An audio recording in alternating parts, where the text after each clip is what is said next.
Okay, we're back. Alright, so as I promised before, there's a slide in here that talks about giving more of a definition of polypeptides and proteins. So this was generated back in 2015. So basically a polypeptide is going to be referring to a polymer that's linked by peptide bonds. That's the definition of it. Formed by condensation reaction. Now here's the thing to remember. All proteins are polypeptides. Protein scientists typically, though, distinguish between polypeptides and proteins based upon their structure. We now define a polypeptide as being somewhere between 2 amino acids to 50 amino acids in length, okay? And we refer to proteins as polypeptides that fold. So somewhere past 40 to 50 amino acids, a polypeptide is going to fold into a structure, a three-dimensional structure. Whereas typically between 2 and 50 they do not fold, okay? Now some of these small polypeptides, sometimes they're referred to as oligopeptides. Some of these actually have functional strength. For example, a 27 amino acid polypeptide is heavily involved in regulating our own blood pressure. So it's not folding up into a three-dimensional shape, it is that 27 amino acid polypeptide that controls our blood pressure. So they do have functional properties that are necessary out there. So to summarize, all proteins are polypeptides. Proteins tend to have a well-defined three-dimensional structure, meaning that they're going to fold into a shape. And the term polypeptide is often reserved for the shorter, unstructured polypeptides that do not fold into a protein structure. So that helps you to understand the concept and the differences between the two. All right. So as I mentioned earlier, Crick became very fascinated with trying to figure out how do we bring about a protein structure and how do we bring about a trait from the sequence of a DNA molecule. So he immediately shifted into that particular direction to try to understand that. So he started doing some experiments on a particular bacteriophage T4, and he was looking at very specific mutants in this one called the R2 mutants. And what he did is he used a chemical that would cause a mutation. It's called a mutagen. And in this particular case, they knew that this would cause, we found out later, it inserts itself in the DNA and causes the addition of a nucleotide to the DNA when it's replicated. So they wanted to see what impact that this addition, or in some cases a deletion of the nucleotide, would have on the production of the polypeptide. So they wanted to see how that works. And what he found was, based upon a series of experiments, he found that if he basically inserted 3 nucleotides into a particular sequence in the messenger, that would actually show up in the messenger RNA, and it would actually encode for 1 additional amino acid. So he did a series of experiments to demonstrate how this worked. So here's basically the wild type for the polypeptide he was working with. Now I do want to note something here. So this is happening in the 50s. And so they were capable of sequencing short polypeptides at that particular time, and they had a particular chemical reaction. It's called the Edman degradation. And you can use it to identify each one of the amino acids. Still used to this day. And so what they found is that when they looked at the sequence that encoded for, in this case, it was multiple threonines, they knew that that was formed here. When they would insert or delete out a nucleotide, a base pair, they found that it changed the amino acid that was produced. When they sequenced it, they saw that it was a different series of amino acids. In this case, it went from threonine to arginine, arginine, threonine, threonine. Alright, so if they deleted, they changed it to arginine. If they added, they changed it to this particular structure here. So the question was, what's going on here? Well, then they found that if they started off with this particular sequence and they found a mutation that had 1, 2, 3 at different locations in the DNA sequence, then they would go back from methionine, threonine, histine, notice here, but based upon where these 3 were incorporated, they would see the phenylalanine would eventually come back. Now, if it was just 1 of these or 2 of these, you would not see the phenylalanine, but it did come back if you had 3 inserted.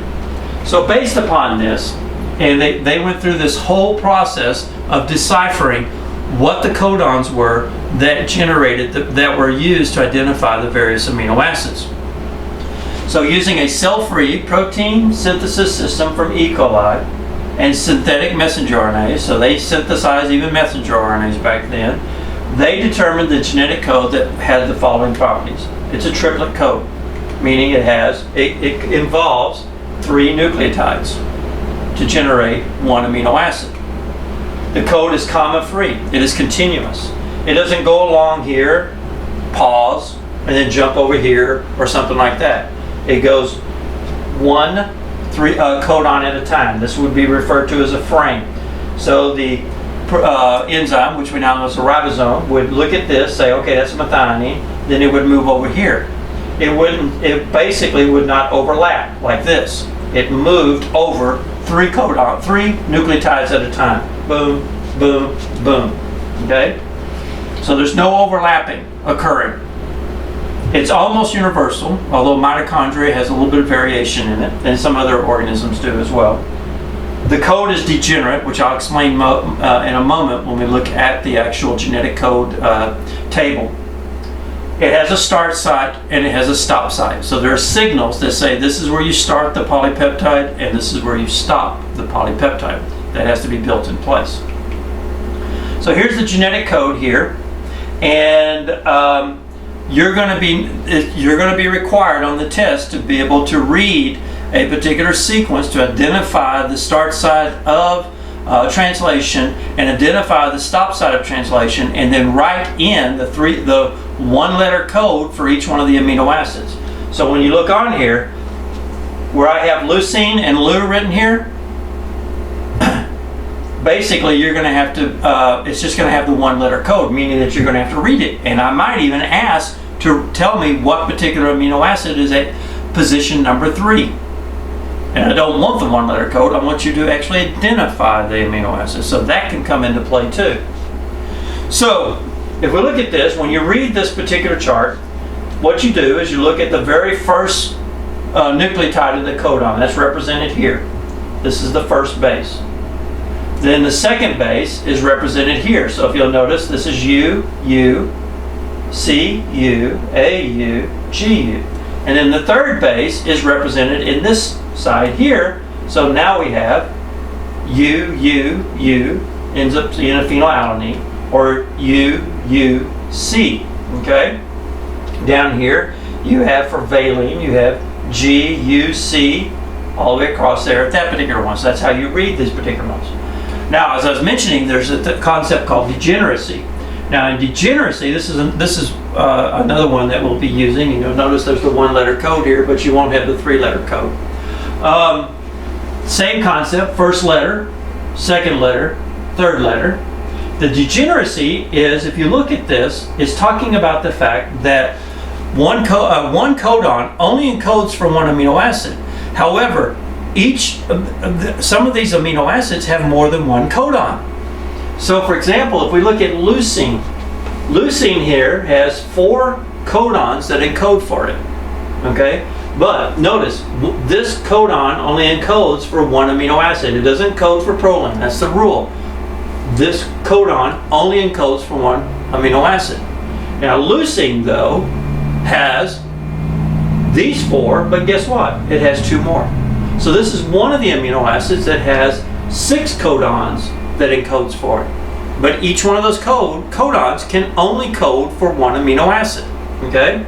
Arginine is another example of this. If we look around here, if I can find it, here it is. So here we have 2 arginines here, but we also have 4 more up here. And serine is another example of this, if I remember correctly. So here's 4, maybe I'm wrong. Yeah, there's 4 serines here, and there's 2 serines here. But if you look closely, there are some codons that only, some amino acids that only have 1 codon. Tryptophan is one. It only has 1 codon.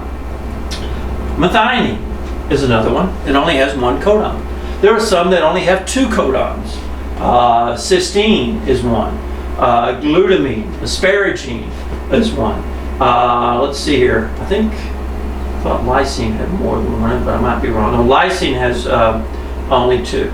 So you can see there's some variations that are occurring out there. So it's a very useful tool to use this. You're going to be using this during the test, so keep that in mind. So we have sense codons. There are 61 of the 64 codons that we have here basically specify amino acids. 3 of them, these 3 here, have been identified as the terminating codons or stop codons. In the chart that we're using, these particular 3 do not encode for an amino acid.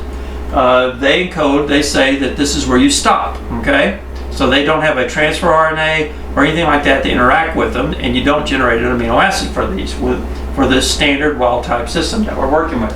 I'll explain later in just a moment.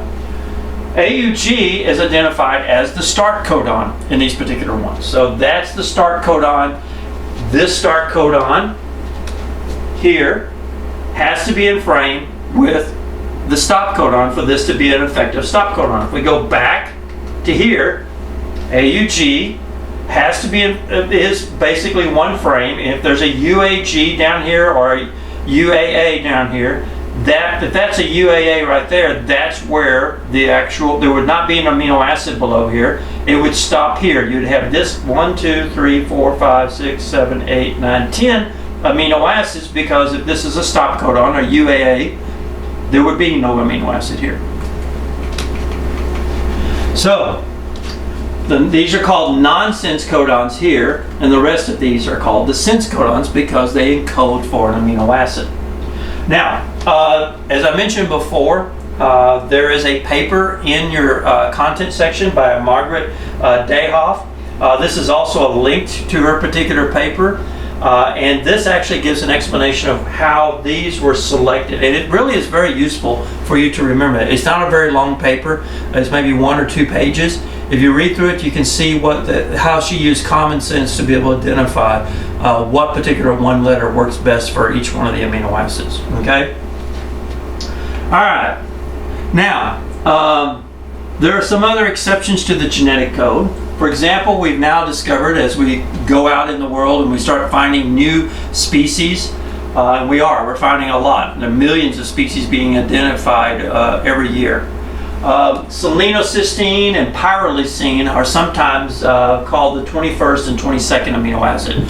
We're going to go with the fact that there are 20 amino acids as our standard that we see in all species, but I do want you to be aware that there are 2 more amino acids, and we'll probably find new ones that have been encoded for. Okay, they are found in very specialty type enzymes. They're encoded by UGA, UAG, which were for our stop codons. Okay, respectively.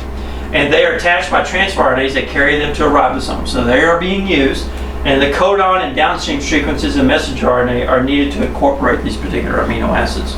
So there's a lot more to it. In fact, if we take in consideration, where do you start? That AUG, couldn't there be other AUGs in the actual messenger RNA? Yes, there can.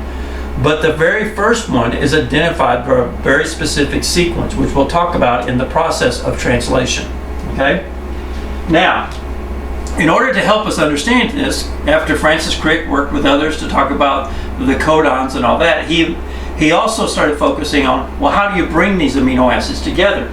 And he pretty much proposed the concept of the adapter hypothesis, where he said that transfer RNAs play a direct role in the recognition of the codons in the messenger RNA. In particular, the hypothesis proposed that the transfer RNA had 2 functions.